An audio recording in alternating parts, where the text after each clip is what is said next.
I would have lived in peace, but my enemies brought me war. I watched 1,200 of their strongest sons and daughters, listening to a pitiless golden man speak between great marble pillars, listening to the beast who brought the flame that gnaws at my heart. What's up, everyone? Michael R. Schulteis here, author of the Rostival Saga, coming at you today with my review of Red Rising by Pierce Brown. Now, this book has gotten so much love on BookTube with so much hype, and you know what? It's all 110% deserved. Now, if you're new here, I'm going to do like usual. I will summarize the book. We'll talk characterization, plot, world building. I'll give an overall rating, scale of 5. And we'll talk about who is this book for and who is it not for. I'm going to try to summarize this one by saying this is a very character-driven dystopian space opera. I had kind of a Hunger Games for adults vibe, but it's so much better than that. There's a bit of an Expanse kind of a vibe too, with the different humans have spread across the solar system, and you have Mars is inhabited and other worlds as well. Our protagonist, Darrow, I don't know if it's Darrow or Darrow, I'm just going to say Darrow. There's a comment section if you want to correct me. He is a red. This is a caste society with different colors. The reds are on the bottom because, of course, low-class laborers. He's lived his life in this underground mining colony on Mars. They're digging up helium-3 to help with the terraforming process. They have a while to go before the gentler colors can come and join them on Mars, and they gotta work hard meantime. But there is a very repressive caste structure. They have people lording it over them. And let's just say that Darrow has a personal tragedy that he suffers very early on in the story.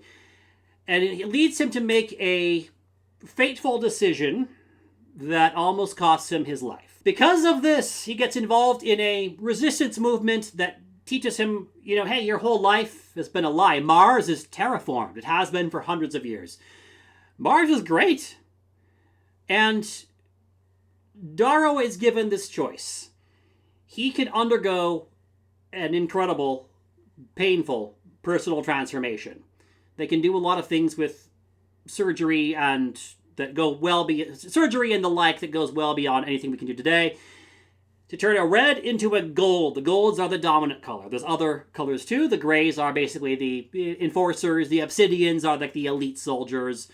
And then he has to compete for a place at the Institute in a vicious cutthroat game. It's part wilderness survival, part we're going to engineer personal and tribal conflict and teach you people how about the origins of political order by having you duke it out in incredible conditions of conflict and trying to survive in this environment that has opportunities but also has a lot of challenges, we'll put it that way.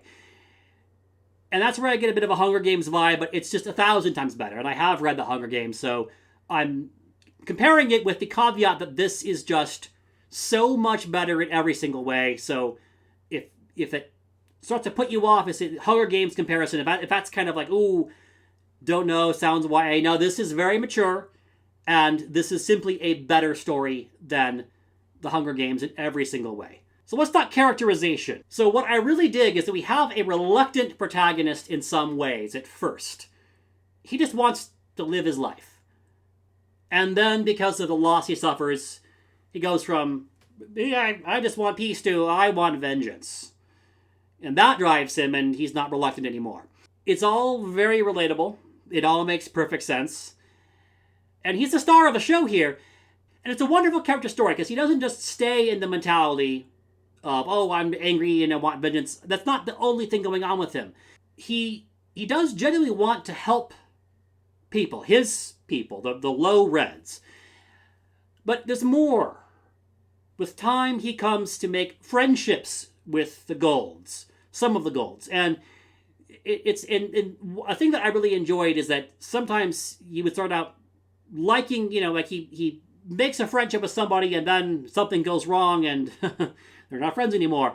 And other times he would have a rough start with somebody and, doesn't get along so well. And then, what do you know? They become friends eventually.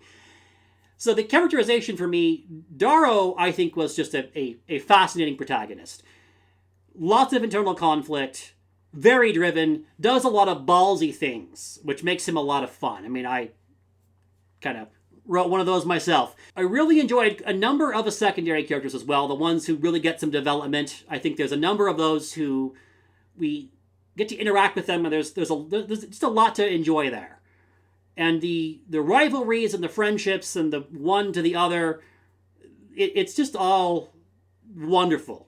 Wonderfully done. I think this emphasis on you don't know if you can simply trust somebody or not. You have more than one person who starts off on one side of the ledger and ends up on the other side. And that, to me, speaks to Pierce Brown's genius for characterization. He's not going to just give you people you like and people you hate. He's going to give you some of each, and then some of them will actually migrate over time. And you'll end up having a different opinion. And the fact that you can't just pigeonhole them and then that's that it is more complicated. It feels very human to me, very real. And I loved it. Plot. Well, let me put it like this. I binged the last 30%, or maybe it's 35, maybe 38 or so percent.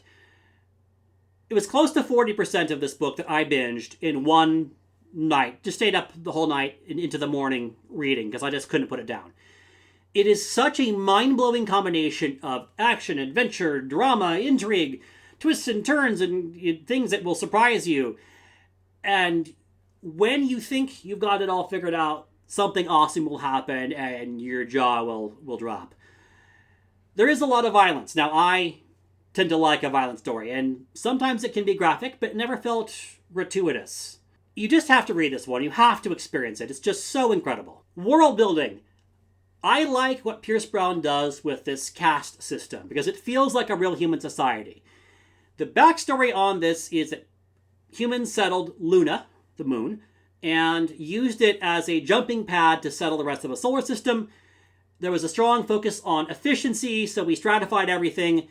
And we're at the point where the golds, the dominant stratum, have done sort of a different kind of eugenics things and lots of things to sort of engineer powerful physiques, at least in some of them.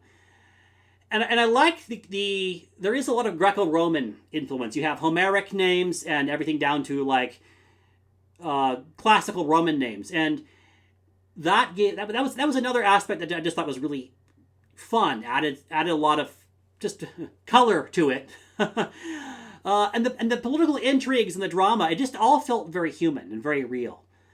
So this was another win for me, just hands down. So what to rate it? Overall rating, well, this is a slam dunk 5 out of 5. This is one of the easiest 5 out of 5s I can imagine giving. This is one of my favorite books of the year. So who is it for? Well, do you like epic fantasy? Space opera. Conflict, adventure, drama, intrigue, characters you can root for and against, sometimes one then the other. Do you like Sun Eater? Christopher Ruocchio. I reviewed those first 2 books a little while back. If that's your cup of tea, this book is for you. Go get it. How I slept on this book for so long is just beyond me. Now, you do have to be all right with some violence and some tragedy. I don't feel that it's excessive. But this is a world in which people can be very brutal. So this takes me to the Hunger Games comparison that I mentioned before. You have kind of an attempt to wage a revolution against a repressive class structure. But I think that every aspect of the parallels for me, this book is a clear winner. The whole concept feels much more believable. The elites kind of are the way they are because they're trying to stave off civilizational decadence. This is a much more thought-provoking book for my taste. And just much better thought out, much better realized. Makes much more sense. Who is this book not for? Well, if you don't want a violent story, not for you. I don't mean grimdark levels of violence. I mean, there are some very stabby parts of this book. So if you don't like violence in your stories, you don't like things to get much darker than, say, Brandon Sanderson, well, maybe give this one a pass. Probably not for you. If you want a nice, light, happy read, well, definitely not for you. Now, other than that, I think this book should have enormous appeal, and seems very much to have enormous appeal for people who like space opera and or epic fantasy. So how about you? Have you read Red Rising by Pierce Brown? Do you want to read it? Let me know in the comments. I would love to talk to you there. If you enjoyed this video, please like and subscribe. It does help us to grow the channel, and I personally really appreciate it. Thank you so much for watching, and I'll hope to catch you on the next video.